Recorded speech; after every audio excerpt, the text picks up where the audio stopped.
Kasi sa sakit ng sugat sa tuhod na napamo ko dahil sa buwisit na batang yun, ay sobra pa ako natatakot sa kanya. Alam na alam ko na kasi noong hindi siya isang pangkaraniwang bata lang.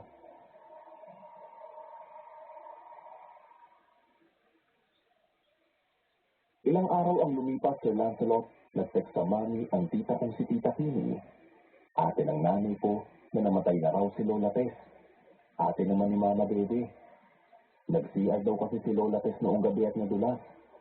Nag-apisan lang naman daw ang tuhod nito pero kinabukasan daw noon ay dumain na ito na sobrang sakit daw ng balakang niya. Lalo na ang tuhod. Hindi na raw ito makatayo. Hindi na rin maigalaw maski ang katawan niya. Kaya wala raw choice sila Tita Kimi kundi dalhin si Lola Tess sa ospital. Kaso ilang araw lang ay binawian na ito ng buhay. Dali-dali kami nag-asikaso noon ng mga dadalhin namin. Malak kasi nila mami na magstay kung nasaan nakaburol si Lola Tess. Tapos ay saka na kami uuwi ng bahay pagkatapos ng libing. Bago kami umalis ng bahay, itinali na muna namin si Kulit sa mahabang upuan namin kahoy na nasa labas lang ng screen door. Si Kulit ay alaga naming tandang noong nasa Pampanga pa lang kami. Matagal na sa amin si Kulit. Buhay pa ang Papa Boy. Lolo ko ay manok na sa nila mami. Sa pagkakatanda ko ay nasa 5 o 6 na taong gulang pa lang ako noon. Isa pa, si Kulit na lang ang natitira naming alagang hayop na nabubuhay simula nung lumipat kami ng San Mateo. Isa pang nakakabahala rito ay mula noong tumira kami sa lumang bahay, namamatay lahat ang alaga naming hayop. Kahit pa wala namang sakit ang mga ito.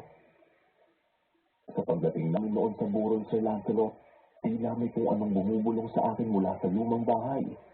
Na magaya na raw akong umuwi. Ewan ko kung imagination ko lang yun. Pero para sa akin kasi tila totoong-totoo ang boses na naririnig ko noong mga sandaling yun. Nakalimutan ko lang ang boses na yun, Sir Lancelot, nang malibang ako sa mga pinsan ko na dumalaw din ng burol. Mabilis na lumipas ang araw. Tapos na ang libing noon at gabi na. Pauwi na rin kami. Ang ibang kamag-anak namin ay nagpunta pa muna sa kung saang lugar. Naniniwala kasi sila sa kasabihan na kapag nanggaling ka raw sa burol o libing, kailangan mo raw muna pumunta sa kung saan para roon mo maiwan ang kaluluwa ng dinaluhan mong libing. Mahalaga yun para hindi sumama yung kaluluwa sa mismong bahay nyo. Ang kaso dahil pagod na kami mag-anak, nagaya na agad si mami na umuwi na lang. Hindi naman daw mangyayari yun siguro kung malakas lang ang pananampalataya mo sa itaas. Pagkarating ng lumang bahay, agad ako nagtungo sa kwarto namin, Sir Lancelot. Hindi na nga rin ako nakapagpalit ng damit dahil sa sobrang pagod. Ginigising pa nga ako nila mami at mama bebe para makaligo raw muna. Pero nanaig talaga sa akin noon ang labis na antok. Bago pa ako tuluyang kainin ng kadiliman, nakita ko pa si mama bebe na nakahiga na rin sa tabi ko para matulog. Kinabukasan, naalimpungatan lang ako noon. Pero balak ko pa sanang matulog. Kaso napansin ko ang matandang babae na katabi ko. Nakasuot ito ng bestida at belo sa ulo na kulay itim. Inisip ko pa noong una na baka si Mama Baby lang yun. Pero na-realize ko na hindi nga pala mahilig sa ganang kulay ng damit ang lola ko. Babalikwas na sana ako ng upo kaso ewan ko. Pero tila may sariling utak na naman ang katawan ko at ayaw sumunod sa akin. Nakatitig lang ako sa matanda kahit pilitin ko mang igalaw ang sarili ko. Hindi ko alam ang gagawin ko noong mga panahon na yun, Sir Lancelot. Bukod kasi sa hindi ko maigalaw ang buong katawan ko, sobra na ako natatakot lalo noong humarap ang matanda sa akin. Wala itong mukha. At walang mga mata, walang ilong at walang bibig. Para lang nasunog ang mukha niya dahil dikit-dikit ang balat niya roon. Kasabay ng paulit-ulit kong pagdasal ay unti-unti namang paglapit ng mukha ng matanda sa akin. Maya-maya lang, kusa ko nang naikilos ang hinalaki ko sa paa.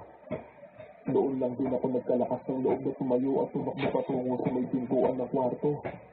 Noong una ayaw pa mabuksan ng doorknob. Pakiramdam ko nga noon, Sir Lancelot, ay maiihina ako sa sobrang takot. Pero paulit-ulit at hindi pa rin ako tumitigil sa pagdarasal. Natataranta na ako. Sa bawat pihit ko kasi ng doorknob ay saring unti-unti paglapit sa akin ng matandang babae na walang mukha. Noong sa wakas ay nabuksan ko na ang pinto, hindi na ako nag-aksaya pa ng oras at dali-dali na ako tumakbo palabas. naabutan ko si Ate Kim na nakaupo sa isa sa mga single sofa namin na nasa sala. Nagkukutkot siya ng ulo habang may maliit na salamin na nakaipit sa pagitan ng mga tuhod niya. Tinanong ko si Ate kung nasaan si Mama Bebe. Ani nito, nasa labas daw at nakikipagkwentuhan daw sa mami. Hindi ko na pinansin ang sumunod na sinabi ni Ate. Muli akong tumakbo pa palabas ng bahay. Sa tindahan namin, nakita ko si Mama Bebe at ang mami na masaya nagkukwentuhan. Sa that time ko lang din na-realize na hapon na rin pala. Siguro ay mga alauna na po noon. Napatanong ako sa sarili kung ganun ba katindi ang pagod ko kahapon kaya napakahaba ng tulog ko. Papasok na sana ulit ako sa loob at tatabi kay Ate. Nahilo kasi ko noon dahil sa biglaan pagbalikos ko ng bangon sa Lancelot. Hindi ko natuloy ang balak dahil tinawag ako ni Mami mula sa labas. Pinapili ako nito ng gusto kong merienda. Sakto naman kasi na sa pagsilip ko pala ay dumaan daw na matandang babae na naglalako ng mga pagkain. Kaya lumapit ako kay Mami. Namalik mata pa nga ako sa Lancelot. Ang una kong tingin sa matandang babae na naglalako ay ang nakita kong lola na nakatabi ko sa kwarto kanina. Marahas kong kinusot ang mga mata ko. Antok ka pa yata, iho. Biro sa akin ng matandang babae. Nang madilim na namin ang pakay kay Lola at handa na itong umalis, nakita ko siyang humabol pa ng tingin sa akin. Umisi ito katulad ng batang lalaki at babae na nakita ko sa may maliit na bintana bago siya tuluyang lumabas ng gate. Mga bigahin, ihaw sa pinagsama sa Panginoon Family Fiesta. It's the Java Rice, Juicy Lemon Plus Pork Barbecue, ihaw sarap chicken inasal. Kaya kompletong bukod, kahit saan, order na!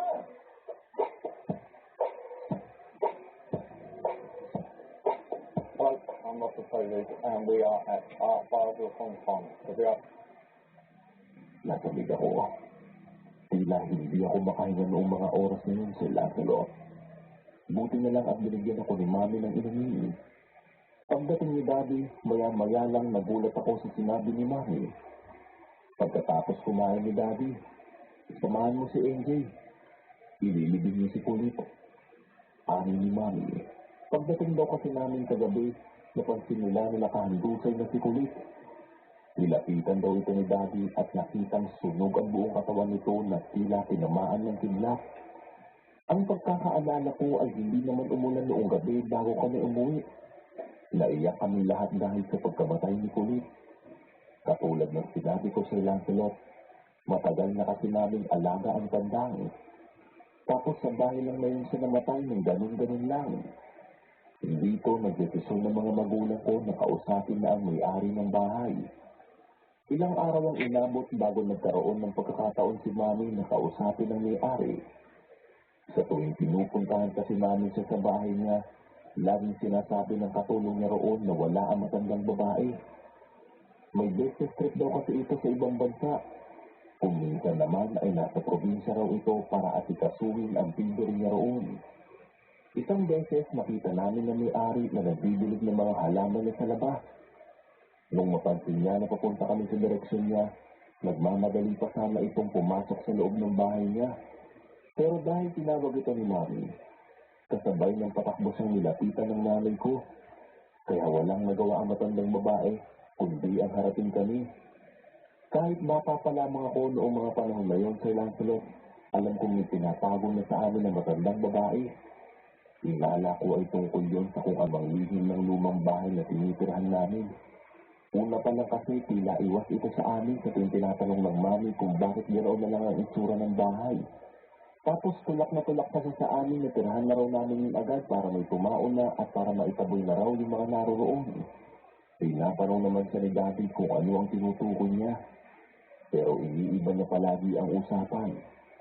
Hanggang sa nadadala na ang tatay ko. Kahit alam ng Mami na may something ang lumang bahay, hindi na lamang niya pinansin yun. Dahil ang balak niya lang sana ay pansamantala lang namin yung titirahan.